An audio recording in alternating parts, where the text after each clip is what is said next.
வாரிசு அரசியல் பற்றி பேசுகிறவர்களை நம்பவே முடியாது. யாராவது மருத்துவர் ராமதாஸ் வீட்டு முன்பு சாட்டையை தூக்கி கொண்டு போய் நிக்க முடியுமா? நானோ எனது மனைவியோ எனது பிள்ளைகளோ கட்சியில் ஏதாவது ஒரு பொறுப்பில் வந்தாலும் அல்லது பதவியிலே அதிகாரத்திலே வந்து அமர்ந்தாலும் என்னை சவுக்கால் அடியுங்கள் என்று சொன்னாரே. இப்பொழுது ஒருவர் வந்திருக்கிறார், வாரிசு அரசியலை ஒழிப்போம் என்று 200 கோடி ரூபாய் சம்பளத்தை விட்டு எவ்வளவு பெரிய வேலை. அவரும் என்ன சொல்லுகிறார்? வாரிசு அரசியலை ஒழிப்போம் என்கிறார். அவர் பையன் படம் எடுத்து முடிக்கிறவன். சங்கி என்றால் நண்பர் தான், அது ராமனின் நண்பன். நாமெல்லாம் ராவணனின் தோழர்கள். சங்கி என்றால் ராமனுக்கு நண்பனாக இருந்தவன், ஆரியனுக்கு நண்பனாக இருந்தவன். அதைத்தான் நாமும் சொல்லுகிறோம். நாம் தமிழர் சீமான் போன்றவர்கள் சங்கிகள் தான், அவர்கள் நண்பர்கள் தான், ஆரியர்களின் நண்பர்கள்.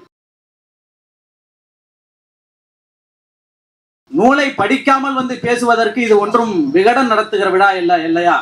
கருப்பாக இருக்கிற பூணூல் போட்ட பார்ப்பான் கூட ஏற்றுக்கொள்ள மாட்டான் தன்னை திராவிடன் என்று. பெரியாரும் எனக்கு தலைவர் தான், அம்பேத்கரும் எனக்கு தலைவர் தான், காமராஜரும் என்று எனக்கு தலைவர் தான் என்று சொல்லுகிறவர்கள் தமிழ்நாட்டின் இடஒதுக்கீடு வரலாற்றில் நாங்களும் உறுதியாக இருக்கிறோம் என்று துணிந்து சொல்லுவதற்கு அவர்களுக்கு துணிவு இருக்கிறதா?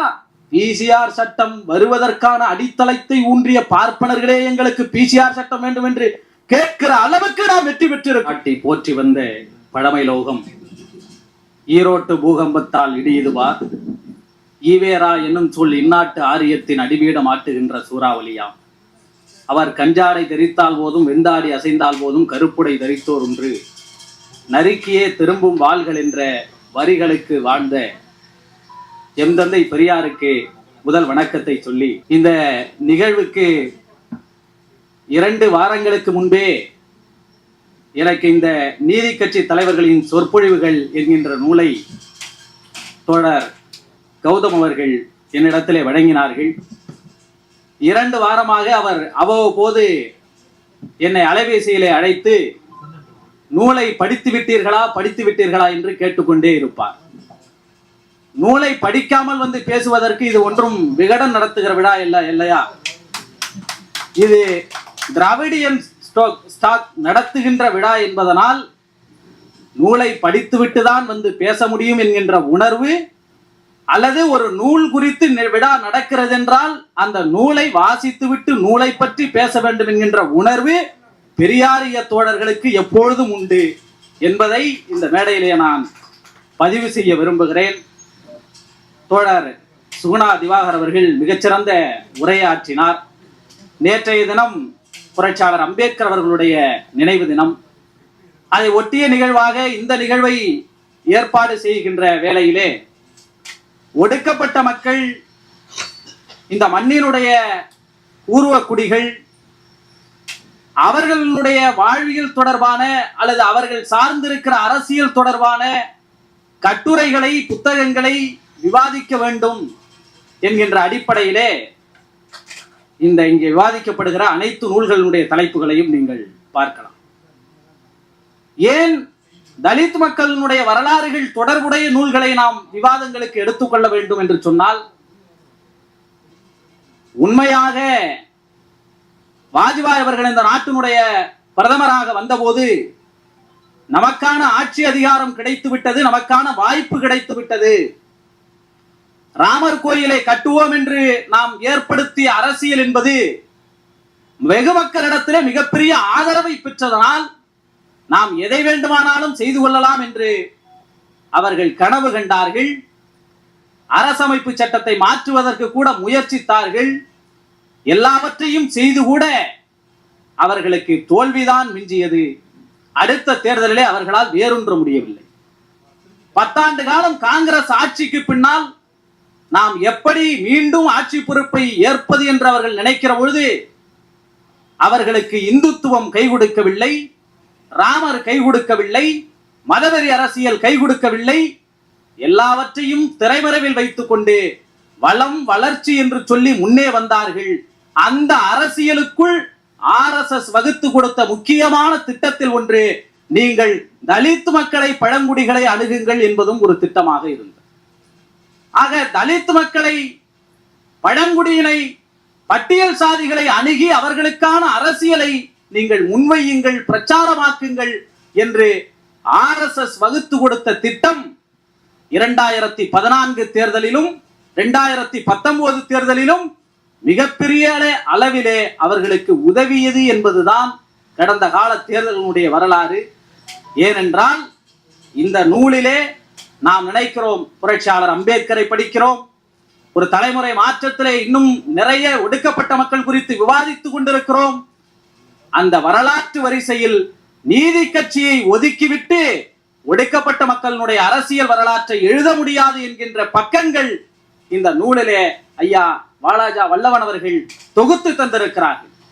நான் இதை தொடங்குகிற பொழுது தந்தை பெரியார் அவர்களுடைய தலைமை உரை 1938 சரியட்டி பன்னீர்செல்வம் அவர்களால் வாசிக்கப்பட்ட அந்த உரை, அப்பொழுது 1938 தந்தை பெரியார் அவர்கள் தலைமை உரை வழங்குகிற பொழுது ஒரு கருத்தை சொன்னார். நீதி கட்சி தொடங்கி 1916 நீதி கட்சி தொடங்கப்பட்டது.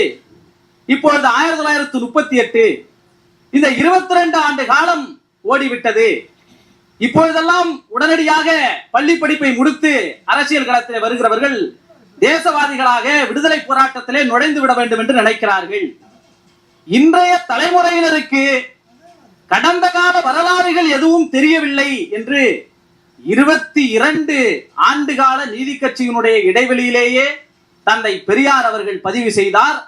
ஆனால் நீதி கட்சி ஒரு நூற்றாண்டை கடந்தும் நிற்கிறது என்கின்ற வரலாற்றை தந்தை பெரியாருடைய இயக்கம், இந்த எழுத்துக்கள், அவருடைய பணிகள், இன்றைக்கு திராவிட மாடல் ஆட்சியாக நிலை பெற்றிருக்கிற அரசும் உறுதி செய்திருக்கிறது என்பதைத்தான் தந்தை பெரியார் அவர்களுக்கு நாம் கொடுக்கின்ற மிகப்பெரிய வெகுமதியாக இருக்கிறது.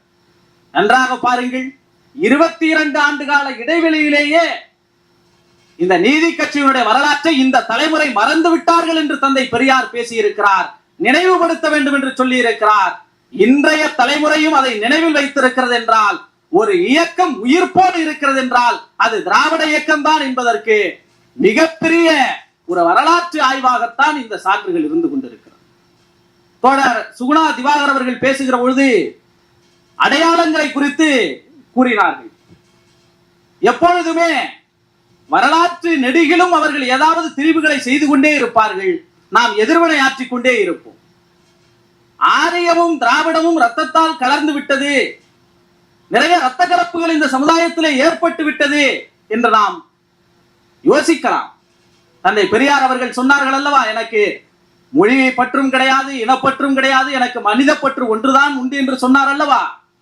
அந்த சிந்தனையிலே நாம் யோசித்து இந்த வரைமுறைகளை உடைத்தெறிய முடியும். ஆனால் அந்த வரைமுறைகளை நாம் பயன்படுத்தலாம். கருப்பாக இருக்கிற பூணூல் போட்ட பார்ப்பான் கூட ஏற்றுக்கொள்ள மாட்டான் தன்னை திராவிடன் என்று. அவர்கள் தங்களுடைய அடையாளங்களை ஒருபோதும் மாற்றிக்கொள்ள மாட்டார்கள்.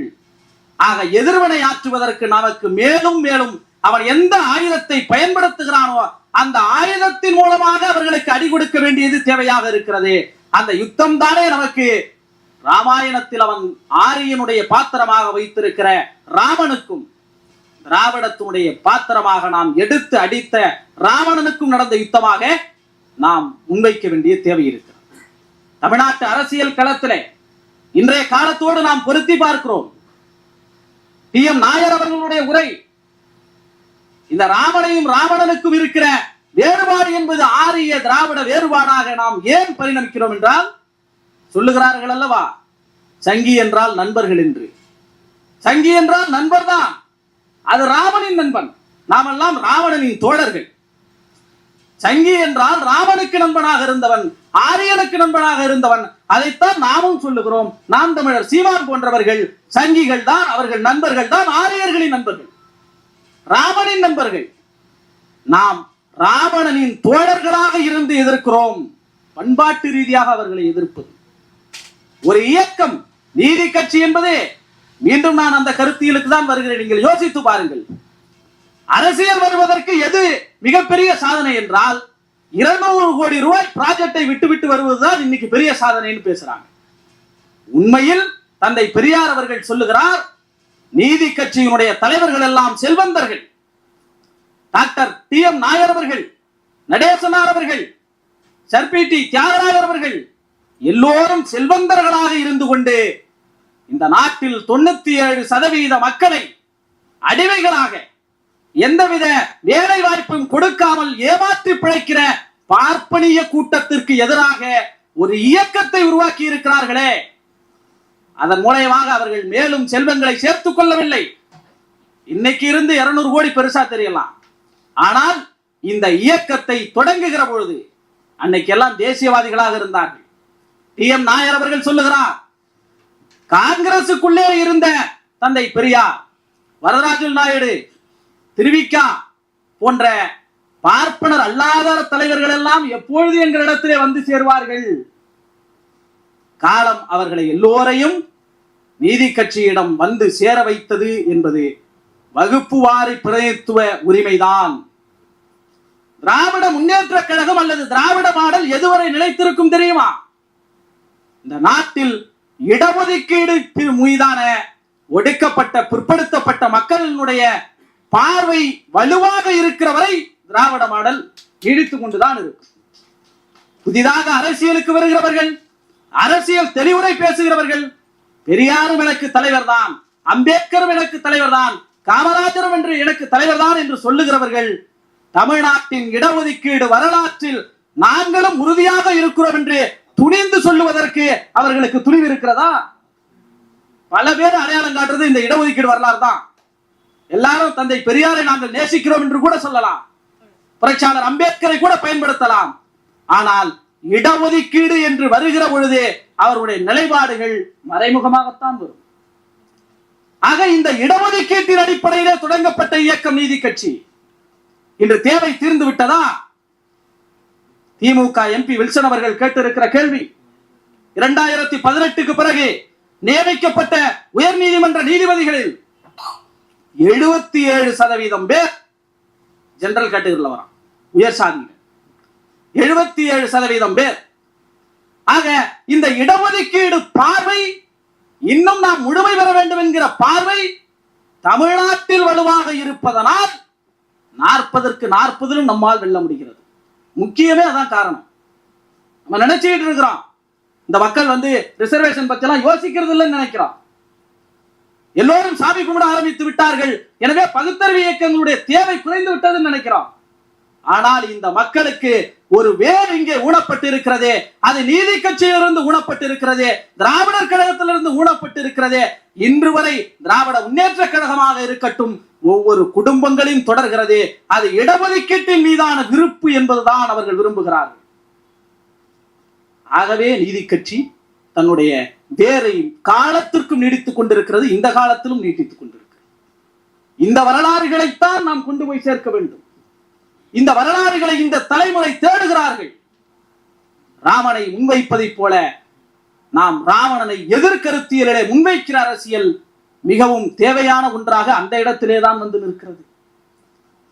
இந்தி திணிப்பு வருகிறது என்றால் சரியேட்டி பன்னீர்செல்வம் அவர்கள் மறைந்த போது கலைஞர் அவர்கள் ஒரு இரங்கல் கவிதை எழுதினார். பாரதிதாசன் அவர்கள் இரங்கல் கவிதை எழுதினார். நான் புரட்சி கவிஞர் பாரதிதாசன் அவர்களையும் கலைஞர் அவர்களுடைய அந்த கவிதையையும் படிக்கிற பொழுதுதான் இப்பேற்பட்ட ஒரு இழப்பாக இதை பதிவு செய்கிறார்கள் என்றால் அவர் எப்பேற்பட்ட தலைவராக இருப்பார் என்று வியந்து போனேன். அவர் சொல்லுகிறார், அரிஜன் என்கின்ற வார்த்தையை ஏன் காந்தி பயன்படுத்துகிறார் என்று சொல்லுகிற பொழுது இரட்டை வாக்குரிமையை மறுக்க வேண்டும் என்பதற்காக எரவாடா சிறையிலே உண்ணாவிரதம் இருந்து ஒடுக்கப்பட்ட மக்களுடைய உரிமையை கெடுத்த காந்தியும் காங்கிரசும் அதை மறக்க செய்ய வேண்டும் என்பதற்காக ஹரிஜன் என்று பயன்படுத்துகிறார்கள். ஏனென்றால் வரலாற்றில் புரட்சியாளர் அம்பேத்கருடைய பக்கமும் ஒடுக்கப்பட்ட மக்களுடைய உரிமைகளின் பக்கமும் வலுவாக நின்ற இயக்கம் திராவிடர் இயக்கம், நீதி கட்சியும் தந்தை பெரியார் அவர்களும் தான். வரலாற்றில் இந்த பக்கத்தை அப்படியே தூக்கி எட்ட வச்சாங்க. விடுதலையை பேசுகிறவர்கள் கூட இந்த வரலாற்றின் பக்கங்களை தூக்கி வைத்து விடுகிறார்கள். அவர் மேலும் சொல்லுகிறார், இந்த ஸ்டீன்னு சொல்லி ஒரு வார்த்தையை போட்டுக்கிறது. பெயருக்கு முன்னால் இது இப்பொழுதெல்லாம் வந்து எல்லா உயர் பதவிகள் இருப்பவங்க அமைச்சர் எல்லாருக்கும் ஷீன்னு கொடுத்துட்றாங்க அப்படின்னு. இதையெல்லாம் மாற்றி அமைக்க வேண்டும் என்றால் என்ன செய்ய வேண்டும்? உண்மையான சுயராஜ்யம் என்பது வெள்ளைக்காரர்களை விரட்டுவதில் அல்ல, பார்ப்பனர்கள் அல்லாத அமைச்சரவையை அமைப்பது. அமைச்சமா இல்லையா? உண்மையான சுயராஜ்யம் என்பது நம்மிடத்திலே அதிகாரத்தை கொண்ட பார்ப்பனர் அல்லாத சுயராஜ்யத்தை அமைப்பது. இந்த வார்த்தை எவ்வளவு வலிமையானது. சனாதானந்து கூட எல்லாம் சொல்லிடலாம். இப்ப பார்ப்பனியம் சொல்லுவதுதான் தேவையாக இருக்கிறது. சனாதனம் என்பதை கூட இப்பொழுது பேசுறாங்க, நாம் பயன்படுத்தி விட முடியும். ஆனால் அந்த காலத்திலிருந்து பார்ப்பனியம் என்கின்ற சொல்லை வலுவாக பயன்படுத்துகிற துணிவை நீதி கட்சி பெற்று தந்ததால் தான், திராவிட இயக்கம் பெற்று தந்ததால் தான் எங்களை அப்படி கூப்பிடாதீங்கிறான். எங்களை அப்படி கூப்பிட்டால் எங்களுக்கு பிசிஆர் சட்டம் வேணுங்கிறான். பிசிஆர் சட்டம் வருவதற்கான அடித்தளத்தை ஊன்றிய பார்ப்பனர்களே எங்களுக்கு பிசிஆர் சட்டம் வேண்டும் என்று கேட்கிற அளவுக்கு நாம் வெற்றி பெற்றிருக்கிறோம். இந்த வெற்றியை தான் யாருக்கும் பொறுத்துக்க முடியல. இந்த வெற்றியை யாருக்கும் பொறுத்துக் கொள்ள முடியவில்லை. ஊழல் என்பது எல்லா காலத்திலும் பேசக்கூடியதுதான். ஊழலை மட்டுமே வைத்து ஒருவர் இங்கே அரசியலுக்கு வருகிறார்கள் என்று சொன்னால் அது அண்ணா ஹசாரேவோட கதை தான். அப்புறம் அண்ணா ஹசாரேவை தேடுற மாதிரி தான் ஊழலை வச்சு அரசியலுக்கு வரவங்களையும் தேடும். அதே போல்தான் இந்த வாரிசு அரசியல் என்பதும். இந்த வாரிசு அரசியல் பற்றி பேசுகிறவர்களை நம்பவே முடியாது. யாராவது மருத்துவர் ராமதாஸ் வீட்டு முன்பு சாட்டையை தூக்கி கொண்டு போய் நிற்க முடியுமா? நானோ எனது மனைவியோ எனது பிள்ளைகளோ கட்சியில் ஏதாவது ஒரு பொறுப்பில் வந்தாலும் அல்லது பதவியிலே அதிகாரத்திலே வந்து அமர்ந்தாலும் என்னை சவுக்கால் அடியுங்கள் என்று சொன்னாரே. யாராவது ஒருவர் ஐயா சவுக்கால் அடிக்க சொல்லிங்களே, உங்கள் மகனை அமைச்சராக்கி விட்டீர்கள், உங்களுடைய மருமகள் தேர்தலிலே போட்டியிடுகிறார், உங்களுடைய பேர பிள்ளைகள் எல்லாம் வாக்கு வந்து விட்டார்கள், எங்களிடத்துல சவுக்கு இருக்கிறது என்று போய் நிற்க முடியுமா? குழந்தைங்க வளர்ற வள்ளியா வாரிசு அரசியலை பேசுவார்கள். வளர்ந்த பிறகு வாரிசு அரசியலை அப்படியே கட் செய்து விட்டு அடுத்த கட்டத்துக்கு போயிடுவார்கள். அதனால்தான் சீமானுடைய பிள்ளை இப்பொழுதுதான் படித்துக் கொண்டிருக்கிறாராம். அவருக்கு படிக்கிற வேலை மட்டும்தான் இருக்கு அப்படின்னு அண்ணனே சொல்லி இருக்கிறார். அதனால் அவர் பேசுகிற வாரிசு அரசியலும் பையன் வளருகிற வரை. இப்பொழுது ஒருவர் வந்திருக்கிறார் வாரிசு அரசியலை ஒழிப்போம் என்று 200 கோடி ரூபாய் சம்பளத்தை விட்டு விட்டு எவ்வளவு பெரிய வேலை. அவரும் என்ன சொல்லுகிறார்? வாரிசு அரசியலை ஒழிப்போம் என்கிறார். அவர் பையன் படம் எடுத்து முடிக்கிறவன், அவர் பையன் டைரக்டராக படம் எடுத்து முடிக்கிறவையே அவர் வாரிசு அரசியல் பேசுவார். ஆக இவர்களுடைய வாரிசு அரசியல் என்பது எப்படி ஊழல் எதிர்ப்பு ஒரு இதோ அதை மாதிரி வாரிசு அரசியல் என்பதும். ஏனென்றால் இவர்களால் இந்துத்துவத்தின் ஆணிவேரை எதிர்க்கிற இடஒதுக்கீடு என்கின்ற ஒரு விஷயத்தை, வகுப்புவாரி பிரதித்துவம் என்கிற ஒரு விஷயத்தை நீதி கட்சியை போல திராவிட மாடல் ஆட்சியை போல பேச முடியாது. துணிவாக சாதி ஒழிப்பு என்றே பேச முடியாது. காந்தியினுடைய தீண்டாமை ஒழிப்புக்கு முலாம் பூசக்கூடியவர்கள் இருப்பார்கள். உண்மையில் பெரியார் இயக்கங்கள் சாதி ஒழிப்பு என்று இப்பொழுதும் பேசுகிறார். காந்தியை பற்றி நடேசனார் அவர்கள் சொல்லுகிறார், இந்த குஜராத்திலிருந்து மார்வாடிங்க வருவாங்க, நிறைய வட்டி மேல வட்டி போட்டு நம்முடைய மக்களுடைய பணங்களை எல்லாம் சுரண்டுவாங்க. அப்படிதான் காந்தின்னு ஒருத்தர் குஜராத்ல இருந்து வராரு. அந்த சாதியில இருந்து இந்தியாவே சுரண்டிட்டு இருக்கிறான் நீங்க குஜராத்ல இருந்து வந்து. மகாராஷ்டிராவுடைய தேர்தல் பெரிய படிப்பினை. மராட்டிய தேர்தலை நாம் விவாதிக்க வேண்டும். மராட்டிய அரசியல் பேசியவர்கள் அல்லவா மாநிலத்து அரசியல். அவர்களுடைய மாநிலத்து அரசியல் மராட்டிய அரசியல். தமிழர்களை அடித்து விரட்டினார்கள். என்ன அடிச்சு விரட்டிங்க? இந்து அடிச்சு விரட்டி இல்ல, நாங்கள் மராட்டி என்று அடித்து விரட்டினார்கள். அந்த மண்ணிலே குஜராத்தி வந்து அமர்ந்து விட்டார். ஆக இங்கே இருப்பவர்கள் எப்படியாவது திராவிட மாடலை வீழ்த்த வேண்டும், பெரியார் கருத்துக்களை வீழ்த்த வேண்டும். என்ன பெரியார் படம் போட்டு சாதி சங்கங்கள் மேல் தான் அம்பேத்கர் படம் போட்டுக்கிட்டு சாதி சங்க மாநாடு நடத்துவாங்க. ஏன்னா அம்பேத்கர் உயிரோடு இல்லை. அதை போன்றுதான் தந்தை பெரியார் அவர்களுடைய படங்களை வைத்துக் கொண்டு திராவிட மாடலை ஒழிப்போம் என்று சொல்லுகிறார். விஸ்வகர்மா யோஜனா என்கின்ற திட்டம் நீதி கட்சியினுடைய வரலாறு முழுக்க அதுதான். இதையெல்லாம் மாற்ற வேண்டும் என்றால் என்ன செய்ய வேண்டும்? அடிமை முறையை மாற்றுவதற்கு என்ன செய்ய வேண்டும்? ஸ்ரீ என்பது திருவாகுவதற்கு என்ன செய்ய வேண்டும்? கரிஜன் என்பது மாறுவதற்கு என்ன செய்ய வேண்டும்? என் பிள்ளைகள் படிக்க வேண்டும் என்பதுதான் நீதி கட்சியினுடைய கொள்கை. பல்கலைக்கழகங்களை உருவாக்க வேண்டும். தமிழிலே பல்கலைக்கழகங்கள் உருவாக்க வேண்டும். தமிழுக்கு இருக்கை தர வேண்டும். ஆக அப்படி இந்த பிள்ளைகள் படிக்க வேண்டும் என்பதை முன்வைப்பது. இந்தியாவே ஒரு திட்டத்தை பற்றி கவலைப்படவில்லை. பல முற்போக்கு பேசுகின்ற மாநிலங்கள், தலைவர்களை உடைய மாநிலங்கள் கவலைப்படவில்லை. விஸ்வகர்மா யோஜனா திட்டத்தை பற்றி எங்கள் கண்களுக்கு அது தெரியும். என்ன வலிமையை பாருங்கள். இந்தியாவே ஏற்றுக்கொண்டாலும் தமிழ்நாட்டால் அதை ஏற்றுக்கொள்ள முடியாது என்கின்ற சொல்லுகிற வரை திராவிட மாடலை, நீதி கட்சி மாடலை யாராவது வீழ்த்த முடியுமா? நீங்க என்னதான் சொல்லுங்க, தண்ணி வரல, ரோடு சரியில்லை, பாதை சரியில்லை, என்னதான் சொல்லுங்க. இந்த திராவிட மாடலினுடைய அதிலிருந்து வேறுபடுகிற தன்மை எது தெரியுமா? உங்கள் பிள்ளைகளுக்கு படிப்பை கொடுக்கிறோம். அதை எங்காவது நிறுத்தியதுண்டா? பெண் பிள்ளைகளுக்கும் 1000, கல்லூரி படிக்கிற பிள்ளைகளுக்கு, மாணவர்களுக்கும் 1000. சீமான்களுக்கு புரியுமா இந்த 1000 ரூபாயினுடைய அருமை? சீமான்களுக்கு எப்படி ஒடுக்கப்பட்ட மக்களுடைய, பிற்படுத்தப்பட்ட மக்களுடைய கல்வியை நுகர்வதற்கான தேவை புரியும். ஒன்றே ஒன்று நான் சொல்லுகிறேன். சென்னையில எல்லாம் பாத்தீங்கன்னா தாழ்தள பேருந்துன்னு விட்டுருக்கிறாங்க. மாற்றுத்திறனாளிகளும் பயன்படுத்துகிற வரையே தாழ்தள பேருந்து.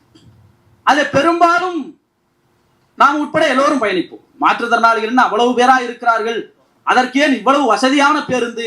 இந்த பேருந்துல கொஞ்சம் பேர் தானே நிக்க முடியும், அதுக்கே இவ்வளவு பெரிய வசதியான பேருந்தை வாங்கணும் அப்படின்னு நாம் நினைப்போம்.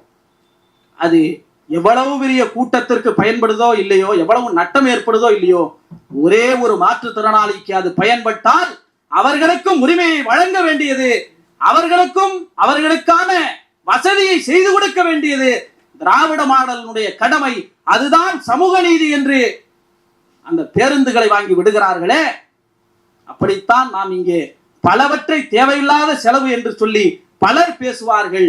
உண்மையில் கடைநிலையில் இருக்கிற மனிதனுக்கும் அவனுக்கு உண்டான உரிமை போய் சேர வேண்டும் என்கின்ற நீதி கட்சியினுடைய அரசியலை, நீதி கட்சியினுடைய கொள்கைகளை இன்றைக்கும் கடத்தி வருகிற ஆட்சியாக திராவிட முன்னேற்ற கழகத்தினுடைய திராவிட மாடல் ஆட்சி இருக்கிறது. அதுதான் இந்த மக்களிடத்திலே நிலை பெறும், அதுதான் இந்த மக்களிடத்திலே பேசுபொருளாகும். மகாத்மாக்கள் வருவார்கள் போவார்கள் என்று புரட்சியாளர் அம்பேத்கர் சொல்லுவார். மகாத்மாக்களை போல தங்களை கருதி கொள்பவர்களும் வருவார்கள் போவார்கள். இதை தவிர எந்த மாற்றமும் இந்த சமுதாயத்தில் நடக்காது. உண்மையான இந்த மக்கள் அடையாளம் கண்டு கொள்ள வேண்டியது என்பது இந்த நீதி கட்சி வேரூன்றி இருக்கிற இடஒதுக்கீட்டு உரிமைதான். அந்த இடஒதுக்கீட்டு உரிமை பறிக்கப்படுகிற பொழுதெல்லாம் இந்தியாவிற்கே வழிகாட்டக்கூடிய மாநிலமாக தமிழ்நாடு திகழ்கிறது. அன்பார்ந்த தோழர்களே, இந்த சமூக நீதியின் அடிப்படையில் எந்த தலைவன் அதை பாதுகாப்பதற்கு நான் இருக்கிறேன் என்று சொல்லுகிறானோ அந்த தலைவனை நம்புங்கள். இப்பொழுது வரை அதை சொல்வதிலே உறுதியாக நிற்கிற ஆட்சியாக திராவிட மாடல் ஆட்சி இருப்பதனால் இதை தொடரச் செய்வது நம்முடைய கடமையாகிறது. நன்றி, வணக்கம்.